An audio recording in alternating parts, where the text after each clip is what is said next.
جب امام حسین میدان میں جانے لگے تو جناب زینب بچوں سے کہنے لگی نہ پہلے بھائی نہیں جائے گا، پہلے بھانجے جائیں گے۔ 2 بچے شہید ہوئے۔ حضرت قاسم بن حسن امام حسن کے بیٹے تھے، وہ جب میدان میں جانے لگے تو امام حسین نے کہا نہیں بھائی تو نہیں جائے گا، تو میرے بھائی کی نشانی ہے، میں جاؤں گا۔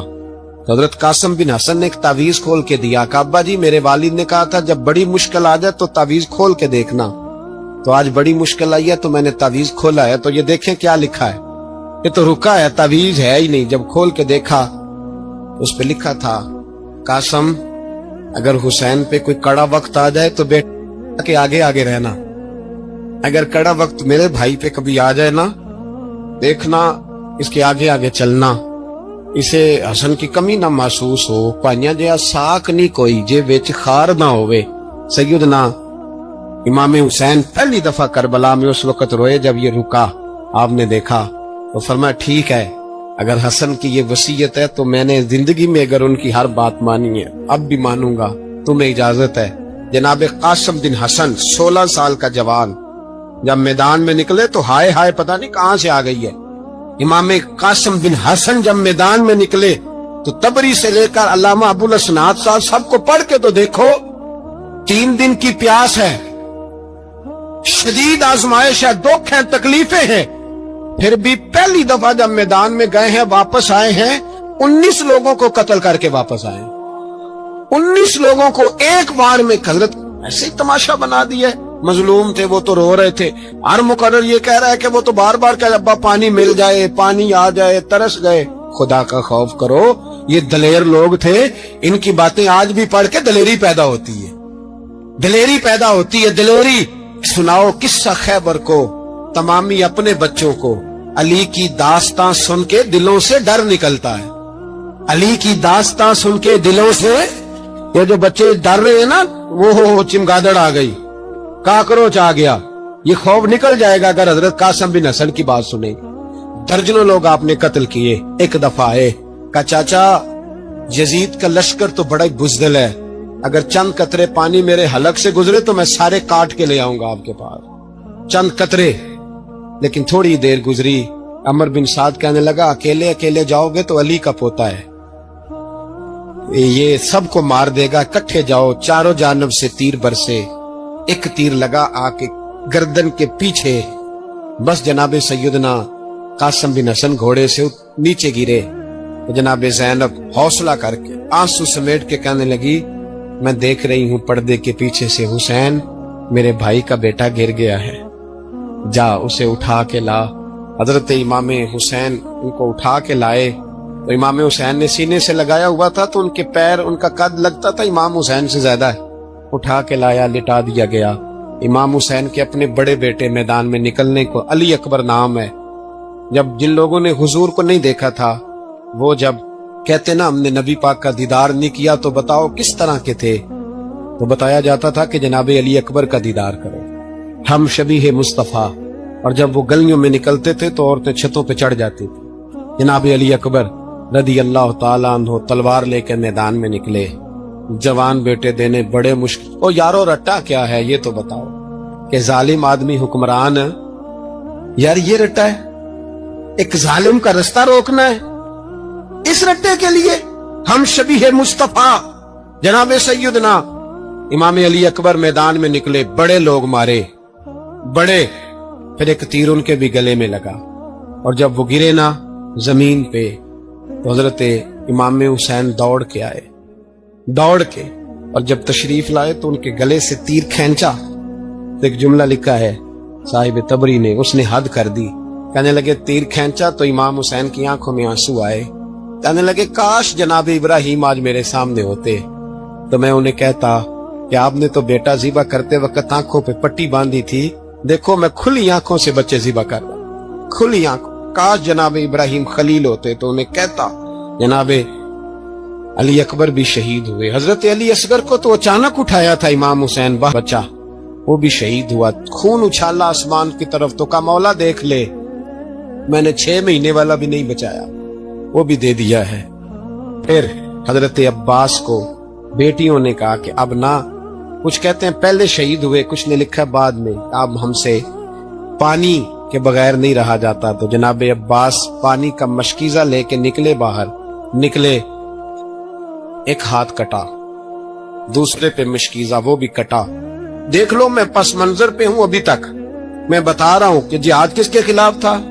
ظالم حکمران کے خلاف، ظالم کافر کے خلاف نہیں، مشرک کے خلاف نہیں۔ حضرت امام حسین رضی اللہ تعالیٰ عنہ نے ہر جگہ ایک ہی بات کی کہ یزید شرابی ہے تو بچے کٹوا دوں گا، شرابی کو ووٹ۔ یہ ایک نہیں، ہر کتاب میں یہی لکھا ہے، ہر کتاب میں، اور ہر مسلک کی کتاب۔ یزید چونکہ مجرے دیکھتا ہے، رنڈیوں کا ناچ دیکھتا ہے، بچے کٹوا دوں گا، اس کے ہاتھ میں ہاتھ۔ امام حسین نے فرمایا چونکہ اللہ کی حدوں کو توڑتا ہے، حقوق اللہ پامال کرتا ہے، حدود اللہ، بچے کٹوا دوں گا لیکن اس کے ہاتھ میں ہاتھ۔ سارا دن خود مجرا دیکھنا اور 10 محرم کو 2 دیگیں پکا کے حسینی بن جانا، سارا سال خود گند مند کرنا، شرابیوں کے ساتھ رہنا، اور 10 محرم کو 2 آنسو بہا کے یاد رکھنا۔ میں ہمیشہ کہتا ہوں، پھر کہہ رہا ہوں، جس کے موبائل میں گندے گانے ہیں، گند دیکھتا ہے، شرابی کبابی کا سپورٹر ہے، ووٹر ہے، یا مجرے دیکھتا ہے، آتا جاتا ہے، وہ یاد رکھے قیامت میں امام حسین کا ہاتھ ہوگا، اس کا گریبان ہوگا۔ ہم سے نہ رقم ہوں گے قصیدے یزید کے، ہم لوگ تو حسین کے سیرت نگار۔ حضرت عباس بازو کٹا، پھر پانی تو بھر لیا تھا، لا نہ سکے، پھر گردن کٹی تو شہید ہوئے۔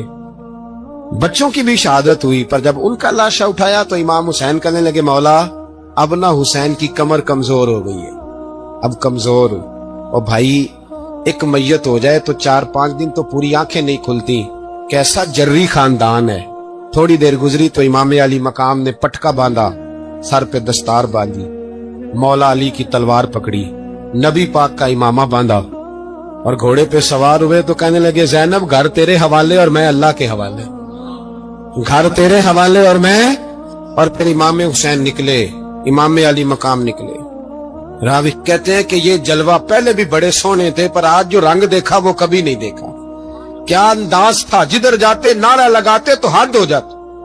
اتنے لوگ امام حسین نے کاٹے، اتنے کاٹے، پھر واپس پلٹ کے آئے اور کہنے لگے زینب ذرا پردے کے پیچھے سے دیکھ تو صحیح میری بہن، ان بزدلوں کو جرت ہی نہیں ہو رہی حسین کے مقابلے میں آنے، ایک دوسرے کو دھکا دیتے، تو جا تو جا، پھر اکٹھے وار ہوئے۔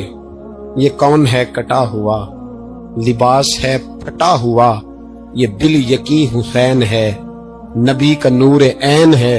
پھر چاروں جانب سے تیر برسے تو امام علی مقام چونکہ نماز کا وقت ہو گیا تھا، اترے گھوڑے سے، خون بہ رہا تھا، گرم ترین ریت سے تیمم کیا، سر سجدے میں رکھا، اور جب شمر آپ کی گردن کاٹنے لگا تو کہنے لگے ٹھہر جا ذرا رب سے ایک بات کر لینے دے۔ اور پھر بولے امام حسین، کہنے لگے مالک تو اب بتا کہ حسین سے راضی ہے کہ ناراض ہے، تو بتا۔ تو پھر ایک آواز آئی، یا ایتھا النفس مطمئنہ ارجعی الی ربک راضیۃ مرضیہ، فرمایا نفس مطمئنہ واپس آ جا، تو اللہ سے راضی ہے، اللہ تجھ سے راضی۔ امام حسین وہاں شہید ہو گئے۔ اب یہ قافلہ امام حسین کا سر کاٹ، ذرا دیکھنا غور کرنا، سر کاٹ کے نیزے پہ رکھا ہے، جسم کربلا میں پڑا ہے، عورتوں کو گھوڑوں پہ بٹھا کے لے جایا گیا یزید کے دربار میں۔ یزید پہلے عبید اللہ ابن زیاد نے بدتمیزی کی، پھر یزید نے کی۔ سعودی عرب کا ایک مولوی بول رہا تھا، سعودی عرب کا، ان سے بھی بڑا عشق ہے، جس نے تقریر سننی ہو میرے پاس ہے۔ ہمیں لوگ مشورے دیتے ہیں کہ جو یزید کو اچھا کہے اور حسین کو باغی کہے اس کو ہم امام مان لیں، اس بے شرم بے حیا کو جو نبی پاک کے گھرانے کے بارے میں بکے اسے امام۔ سعودی عرب میں مسجد نبی میں درس دینے والا جس نے تقریر سننی ہو میرے پاس ہے، وہ کہتا ہے یزید تو بڑا اچھا آدمی تھا، اس نے تو بڑی خدمت کی، تو میں نے اسے کہا رشتہ داری کر لیا یزید کے ساتھ، قریب ہو جا۔ شرم نہیں آتی؟ آج بھی نبی پاک کا دل دکھاتے ہو، حیا نہیں آتی، خیال نہیں آتا؟ اور لوگ گھر میں بیٹھ کے باتیں کرتے ہیں، کہتے ہیں جی جو بیت اللہ میں ہو وہ بھی برا ہو سکتا ہے، بیت اللہ میں تو 360 بت ہے، بیت اللہ میں تو 360 بت بھی تھے، وہ اچھے تھے۔ مدینے میں تو 360 منافق بھی رہے، پوری سورہ منافقون نازل ہوئی، وہ اچھے تھے۔ عجیب تماشا بنا دیا لوگوں نے مذہب کا۔ کہتا ہے یزید نے تو بڑی خدمت، تو عبید اللہ ابن زیاد نے قتل کیا۔ بے شرمو، اگر عبید اللہ ابن زیاد نے بھی قتل کیا تھا تو حکومت کس کی تھی؟ تو پھر یزید نے عبید اللہ ابن زیاد کو سزا کیوں نہیں دی؟ بلکہ ایک جگہ 2 گورنریاں دی اس کو، یہ حال کیا۔ بلکہ سنو کہ یزید چھڑیاں مار رہا تھا، چھڑیاں امام حسین کے لبوں پہ۔ تو نعمان بن بشیر صحابی تھے، بول پڑے، کہنے لگے یزید بدبخت، ہاتھ پیچھے اٹھا، مجھے اللہ کی عزت کی قسم میں نے سینکڑوں بار نبی پاک کو ان ہونٹوں کو چومتے دیکھا ہے۔ حضرت جناب زینب عورتوں کے مجمع میں پیچھے ہو کے بیٹھی ہیں، یزید کے پاس جب پہنچا لشکر تو یزید کہنے لگا دیکھو اللہ نے مجھے عزت دی اور میرے مخالفوں کا کیا حال ہوا۔ تو بی بی زینب بول پڑی، اتنے صدمے سہے پر آواز توانا ہے، جاندار ہے، جاندار۔ ہمارا کسی بندے سے جائیداد کا رٹا نہیں، ہم تو چاہتے ہیں امت اکٹھی ہو جائے، لیکن جو بندہ نبی پاک کی ماں کو دوزخی کہے، حضور کے باپ کو جہنمی کہے، یزید کو امیر المومنین کہے، اس کے ساتھ اتفاق رائے کر لیا جائے، یہ مذہب ہماری سمجھ میں نہیں آتا، بالکل نہیں آتا، قطعاً نہیں ہماری سمجھ میں آتا۔ کیسے اتحاد کر لیا جائے؟ یہاں تو میرے بھائی جو ہمارے ابا کا مخالف ہو اس سے اتحاد نہیں ہوتا، اور جو نبی پاک کے والد کو دوزخی کہے اس سے اتحاد ہو جائے۔ کہتے ہیں جی وہ جی اتنی فرقہ واریت ہو گئی، ہم کس مسجد میں جائیں؟ 60 پارٹیاں پاکستان میں رجسٹرڈ ہیں جو الیکشن لڑتی ہیں، کبھی کسی بندے کو ٹینشن نہیں ہوئی کہ کس کے پاس جائیں کس کے پاس نہ جائیں، کبھی نہیں کو بولا کہ اب وہ بھی کھڑا ہو گیا، وہ بھی، کوئی ٹینشن نہیں۔ مذہب کی باری ٹینشن ہو جاتی ہے کہ اتنا بڑا مذہب ہوتا ہے، بھائی غلط بندے بھی آ ہی جاتے ہیں بیچ میں، تھوڑا پہچان کے چلنا پڑتا ہے صحیح کون ہے اور غلط۔ اور یہی تو ہمیں امام حسین نے بتایا ہے کہ مذہب کے اندر ہی تم نے شناخت کرنی ہے کہ بندہ ٹھیک کون ہے اور بندہ غلط۔ یہی تو کربلا ہے، یہی تو امام حسین نے بتایا، کفر اسلام نہیں، حق اور باطل۔ تو سمجھیے گا حضرت سیدہ زینب نے جب سنا نا کہ یہ کہہ رہا ہے کہ مجھے اللہ نے عزت دی، تو جناب زینب بولی، نعمان بن بشیر کہتے ہیں بی بی بولی، اتنے صدمے ہیں، اور جناب زینب بولی اللہ اکبر، اس انداز میں بولی کہ پہلے قرآن مجید کی آیت پڑھی، کہنے لگی وَتُعِزُّ مَن تَشَاءُ وَتُذِلُّ مَن تَشَاءُ بِيَدِكَ الْخَيْرُ إِنَّكَ عَلَى كُلِّ شَيْءٍ قَدِيرٌ۔ اور پھر کہنے لگی یزید تو بکتا ہے، کہتا ہے کہ تو عزت والا ہو گیا، یہ تیری حکومت ہے، 4 دن گزرنے دے، تجھ پہ کوئی لعنت بھی نہیں برسائے گا، اور میرے بھائی کا قیامت تک ممبروں میں اور خطبوں میں ذکر ہوا کرے گا، وقت گزرنے دے۔ جب جناب بی بی زینب بول رہی تھی تو حضور کے ایک نابینا صحابی پاس بیٹھے تھے، جناب نعمان بن بشیر کا ہاتھ ہلایا، ہلا کے کہنے لگے کیا علی آ گئے؟ تو علی کی آواز لگتی ہے، جبریل امی بول رہے ہوں جیسے، حکمت کے گوہر رول رہے ہوں جیسے، دربار دمشق میں بی بی زینب کا خطاب، منبر پہ علی بول رہے ہوں جیسے۔ میرے بھائی بس کربلا والا قافلہ تو مدینے پہنچ گیا، 3 سال یزید نے حکومت کی، شرابیں عام ہو گئی، مکے پہ حملہ ہوا، خانہ کعبہ کا غلاف جلا، مدینے پہ اس نے حملہ کیا، 3 دن مسجد نبوی میں اس نے گھوڑے باندھے، مسجد نبوی میں صحابہ کو نکال کے اپنا اس نے امام مقرر کیا، لیکن پھر امت نے اسے قبول نہ کیا، پھر وہ رسوا ہوا اور آج تک وہ رسوا ہے۔ لیکن امام حسین کا نام کل بھی زندہ تھا اور آج بھی۔ درس یہ ہے، پیغام یہ ہے، پیغام یہ ہے، یاد رکھو موت تیزی سے آ رہی ہے، ہمارے ساتھ والے دائیں بائیں والے سب چلے گئے، اسی طرح نمبر لگے گا، ایک دن اعلان ہوگا۔ ضمیر کے قیدی بن کے زندگی نہ گزارو، بالکل نہ گزارو، یہ تھوڑی سی زندگی ہے، دنیا سجن المومن۔ حق بات کرو، حق پہ ڈٹنا سیکھو، دین سمجھو، خبردار رسول پاک صلی اللہ علیہ وسلم کے دین میں ظالم، جابر، فاسق، فاجر کی کوئی گنجائش قطعاً نہیں ہے۔ اپنے آپ کو سمیٹو، اپنے آپ کو سنبھالو، دین میں اپنا کردار ادا کرنے کی کوشش کرو۔ دین طلب کرتا ہے ہم سے کہ ہم نے دین کو کیا دیا ہے۔ امام حسین نے سارا گھرانہ دین کے لیے دے دیا۔ ہمارا جو بچہ کسی کام کا نہیں رہتا اسے مدرسے داخل کراتے۔ ہم نے دین اتنا کمزور کر دیا ہے کہ عالم اگر شور نہ کریں، زور نہ کریں، گھٹن والا ماحول ہو گیا، مذہب کی پوزیشن کمزور کر دی۔ اب جہاں تک اس بات کا تعلق ہے جی فرقے ہو گئے تو میرے بھائی یہ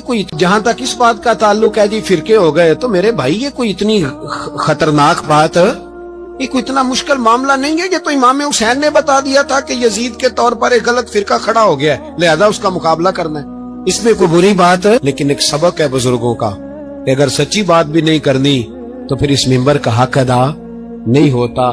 جو سچ بولے وہ حسینی ہے، جو ظالم کے سامنے کھڑا ہو جائے وہ حسینی ہے جو مصلحت کوش ہو، جو کہے ٹائم نہیں، گراؤنڈ ریالٹی نہیں، حالات نہیں، طبیعت نہیں، موقع نہیں، تو ابھی امام حسین کے پیغام کو نہیں سمجھا۔ میں بہت سارے بزرگوں کا نام اس لیے نہیں لیتا کہ لوگ ایسے نہ کہیں کہ کسی کا نام کیش کرایا جا رہا ہے، لیکن میں نے سارے مناقب پڑھے ہیں، میری لائبریری میں کتابیں ہیں، میں پڑھتا رہتا ہوں، میں سفر میں بھی ساتھ رکھتا ہوں، لیکن حضرت شیخ عبدالصبور بیگ منشور ہزاروی کا شعر امام علی مقام کے مقابلے میں اس طرح کا ہے کہ مجھے سارے شاعروں سے زیادہ وزنی محسوس ہوتا ہے۔ انہوں نے کہا تھا، اس شاہ مشرقین کی، اس نور عین کی، مطلوب ہے جہاں کو قیادت حسین کی۔ دیکھیے ذرا حسن، میری گردن جھک جاتی ہے جب میں یہ بات کرتا ہوں، ایمانداری سے کہہ رہا ہوں، جوش خطابت نہیں، میری گردن جھکتی ہے جب میں یہ لفظ ادا کرتا ہوں۔ امام حسین کے گھر کے اندر یزید نے پیغام بھیجا، اس نے کہا جیسے کہو گے کر لوں گا، جتنے پیسے کہو گے دے دوں گا، جتنی مسجدیں کہو گے بنوا دوں گا، جتنے ادارے کہو گے تعمیر ہو جائے، مجھے نہ چھیڑو۔ آپ نے فرمایا نا، امام علی مقام میدان میں نکلے، ڈٹ کے نکلے، اور امام نے فرمایا میدان میں نکل کر کہ میرا وطن مدینہ ہے۔ امام علی مقام آرام سے مسجد نبی میں بیٹھے تھے، زمانہ پوری دنیا سے جاتا تھا، ہاتھ چومتا تھا، قدموں میں بیٹھتا تھا۔ اتنے بڑی عظمت والی بھی کوئی شخصیت ہوگی جس کے رگوں میں رسول اللہ کا خون دوڑتا ہے، جسے حضور اپنی زبان مبارک اس طرح وہ چوسا کرتے تھے جیسے عرب کے لوگ پیاس کے عالم میں کھجور چوسا کرتے تھے۔ اتنا بڑا بھی کوئی شخص تھا، لیکن جب دین پہ کڑا وقت آیا تو حسین نے مسجد کی خطابت نہیں بچائی، آستانہ نہیں بچایا۔ امام علی مقام نے کہا کوفہ لٹتا ہے تو لٹتا رہے، دمشق میں فساد ہوتا ہے تو ہوتا رہے، وہ ملک شام کی بچیاں رو رہی ہیں تو روتی رہیں کہ ہم پہ یزید قابض ہو گیا، میری مسجد آباد ہے، کافی ہے نا۔ امام حسین نکلے اور نکل کے کہنے لگے جنت البقیع والی جگہ پہ کھڑے ہو کے، یا رسول اللہ میں جا رہا ہوں اور آپ کے لیے جا رہا ہوں، اس لیے کہ مجھے اس شام کو بچانا ہے جس شام میں رسول اللہ کا کلمہ پڑھنے والے لوگ بستے ہیں، مجھے کوفہ، دمشق، مصر کے لوگوں کو بچانا ہے۔ نانا تیرے کرم کے خزینے کی خیر ہو، میں جا رہا ہوں تیرے مدینے کی خیر ہو۔ نکل کھڑے ہوئے امام علی مقام، میدان میں نکلے، کس کے خلاف؟ بولے کون تھا یزید؟ مسلمان تھا۔ اس وقت تک تو سب نے مسلمان لکھا ہے، جس نے کافر کہا شہادت امام حسین کے بعد کہا، جرم کیا تھا؟ میری گردن جھک جاتی ہے جب میں یہ بات کرتا ہوں، ایمانداری سے کہہ رہا ہوں، جوش خطابت نہیں، میری گردن جھکتی ہے جب میں یہ لفظ ادا کرتا ہوں۔ امام علی مقام اس شخص کے خلاف نکلے، سارے خطبے امام حسین کے پڑھ کے دیکھو۔ امام حسین نے فرمایا یزید شرابی ہے، شرابی مسلمانوں کا حکمران ہو سکتا؟ آپ نہ بولیں بے شک، پر بات تو سچی ہے نا۔ امام حسین نے فرمایا شرابی کو ووٹ دیا جا سکتا؟ فرمایا رنڈیوں کا ناچ دیکھتا ہے جو مجرے دیکھے، جو رنڈیوں کے ناچ دیکھے وہ مسلمانوں کا حکمران ہو سکتا؟ امام حسین میدان میں نکلے اور 18 سال کے علی اکبر سے لے کر 6 مہینے کا علی اصغر دے دیا، لیکن شرابی کو برداشت، بے حیا کو برداشت تو میں کیسے کرتے؟ دوستی قاتل سے بھی، مقتول سے یارانہ بھی، اپنی جیب سے فلیکسیں چھپوا کے ظالموں، جابروں، بدماشوں کو ووٹ دیتے ہو۔ امام حسین کو تیری دیگ کی ضرورت ہے جو تو 10 محرم پہ پکاتا ہے، چاولوں کی ضرورت ہے جو تو نے 9 محرم کو پکائے، ان کو اس بریانی کی حاجت تھی جو تو نے پکائی ہے۔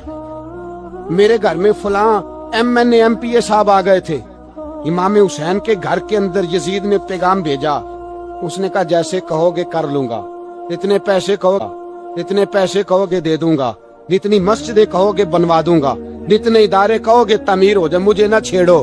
آپ نے فرمایا نا، مسجد مدرسے اس وقت آباد رہتے ہیں جب حکمران صحیح ہوتے ہیں، اور جب حکومتیں غلط ہوتی ہیں تو پھر مساجد آباد، پھر مدارس کی آباد کاری ہو ہی نہیں سکتی۔ میں دین میں نیا رکھنا کھول دوں؟ امام علی مقام کھڑے ہوئے، پر میں کیا کروں؟ حکومت کیا کروں؟ حکومت سے کیا کہوں؟ اگر میری ملت کے اپنے جوان کے موبائل میں رنڈیوں کا ناچ ہو،